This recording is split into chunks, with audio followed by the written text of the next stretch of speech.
नमस्कार मित्रांनो, मी शिल्पा. तुमचे स्वागत आहे माझ्या YouTube चॅनलवर. तर आज मी तुमच्यासाठी घेऊन आलेली आहे गणेश चतुर्थी विशेष तळणीचे मोदक. तर चला मग बघून घेऊया तळणीचे मोदक कसे करायचे. अगदी सोप्या पद्धतीने आपण आज हे मोदक तयार करणार आहोत. इथे 1 वाटी गव्हाचं पीठ घेतलेलं आहे, 1 चम्मच साजूक तूप आणि चिमूटभर मी इथे मीठ घेतलेलं आहे. तर सर्वात आधी आपण इथे गव्हाचं पीठ छान मळून घेऊया. तर पीठ घालून घेतलेलं आहे मी, त्यामध्ये 1 चम्मच साजूक तूप घेतलेलं आहे आणि अगदी चिमूटभर इथे मीठ टाकून घेणार आहे. चवीनुसार टाकू शकता तुम्ही. आणि याला व्यवस्थित आपल्याला मिक्स करून घ्यायचं आहे. यामध्ये तुम्ही गव्हाचं पीठ आणि मैदा दोन्ही अर्ध्या अर्ध्या प्रमाणातही घेऊ शकता. मी इथे गव्हाच्या पिठाचा वापर केलेला आहे, किंवा तुम्ही मैदा सुद्धा घेऊ शकता. कशाचाही आपण इथे वापर करू शकतो.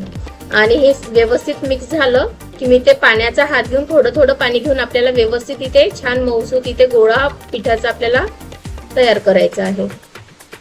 थोडं थोडं पाणी घालून आपल्याला हा पिठाचा गोळा तयार करून घ्यायचा आहे. व्यवस्थित गोळा इथे तयार झालेला आहे.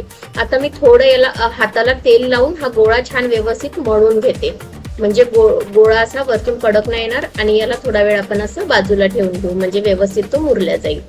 आता इथे आपण मोदकामध्ये भरण्यासाठी सारण तयार करून घेऊ. तर बघा, मी ते साखर घेतलेली आहे, खोबरा किस अगदी बारीक घेतलेला आहे, विलायची पूड घेतलेली आहे, बदामाचे तुकडे घेतलेले आहे, किशमिश आणि काजूचे तुकडे घेतलेले आहेत. तुम्ही तुमच्या आवडीनुसार कोणतेही ड्रायफ्रुट्स घेऊ शकता. आता एका बाउल मध्ये आपण हे सर्व मिक्स करून घेऊ. साखर घेतलेली आहे मी, पिठी साखर वगैरे काही नाही केली आहे, जाडीच साखर आहे. खोबरा किस घालून घेतलेला आहे, बारीक खोबरा किस. त्यामध्ये काजूचे तुकडे घालून घेते आहे, बदामाचे तुकडे आणि किशमिश सुद्धा. आणि विलायची पूड इथे महत्वाची आहे. कोणत्याही गोड वस्तूमध्ये जोपर्यंत विलायची पूड पडत नाही तोपर्यंत त्याची टेस्ट मला तरी असं वाटते की पाहिजे तशी छान येत नाही. तर इथे भरपूर आपल्याला विलायची पूड घालायची आहे, त्यानेच या मोदकाला छान टेस्ट येते. आणि व्यवस्थित इथे मिक्स करून घ्यायचं आहे, एकजीव सर्व मिश्रण करून घ्यायचं आहे. बघू शकता आपलं सारण इथे तयार आहे. अगदी पटकन हे सारण बनून तयार होते. मोदक सुद्धा पटकनच बनतात. बघू शकता इथे मी पिठाचा छोटा गोळा घेत आहे, खूप मोठा गोळा नाही घ्यायचा आहे. या प्रमाणामध्ये आपले मीडियम आकाराचे 21 मोदक इथे तयार होतात. आता बघू आपण इथे किती होतात ते. बघू शकता या आकाराचा मी गोळा घेतलेला आहे. हलकं तेल लावून आपण इथे लाटून घेऊ. खूप जाडी पण ही पारी नाही करायची आणि खूप पातळ पण नाही करायची आहे, अगदी मीडियम आकारावर ठेवायची आहे. आणि यामध्ये असं सारण भरून घ्यायचं आहे, व्यवस्थित जास्त सारण भरायचं आहे. बघू शकता.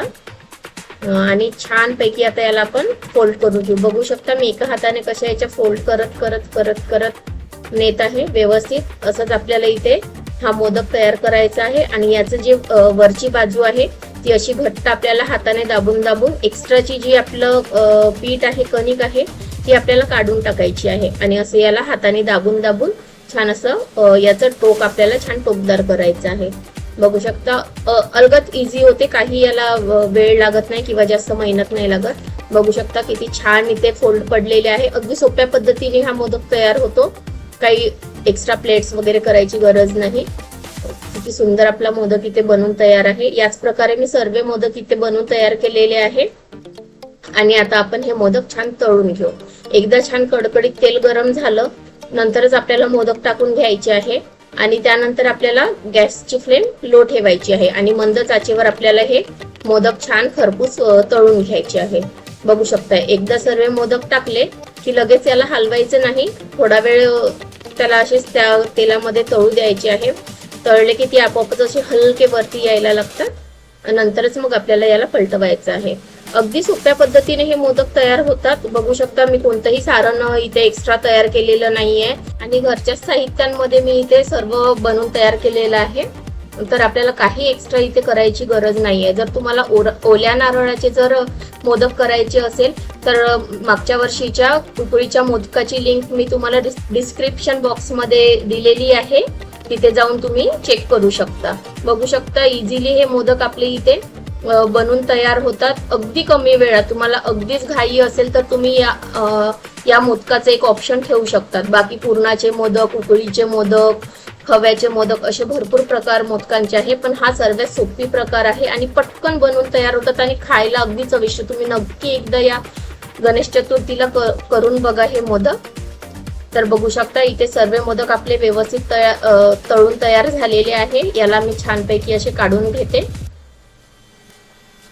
इथे आता सर्व आपले मोदक मी इथे तयार करून घेतलेले आहे, तळून घेतलेले आहे. हा व्हिडिओ तुम्हाला कसा वाटला नक्की कमेंट्स मध्ये सांगा. चॅनलला सबस्क्राईब करा, शेअर करा आणि जास्तीत जास्त लाईक करा. तुमचा अमूल्य वेळ दिल्याबद्दल खूप खूप धन्यवाद.